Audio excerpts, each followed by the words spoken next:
There are few things that could be causing your Facebook Messenger not work. One possibility is that there is an issue with your internet connection. Another possibility is that there is an issue with your Facebook server. And possible fix is to update your phone. Here you can find both basic check and advanced way to solve Facebook chat and Messenger not working on iPhone. Hello guys, and welcome back to my YouTube channel Shaem Tech BD. Today I will discuss how to fix chat and Messenger not working.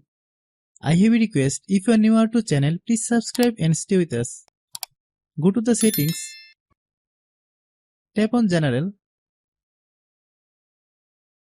click software update. If there is any update available for your phone, download and install it.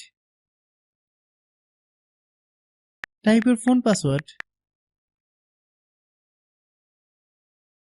After the update is complete, restart your phone once.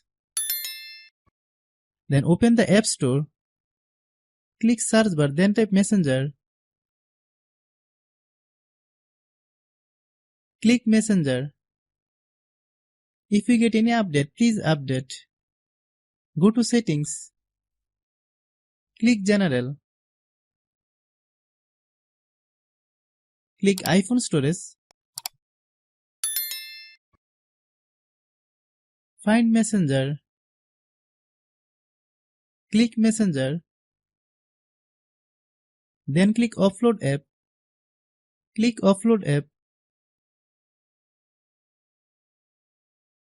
Then click Reinstall app. Wait for a while. The process will take to 5 to 10 minutes to complete. I have a request, if you are newer to channel, please subscribe and stay with us. By watching my tutorial for more tech videos, you can subscribe. After following all the steps, restart your phone.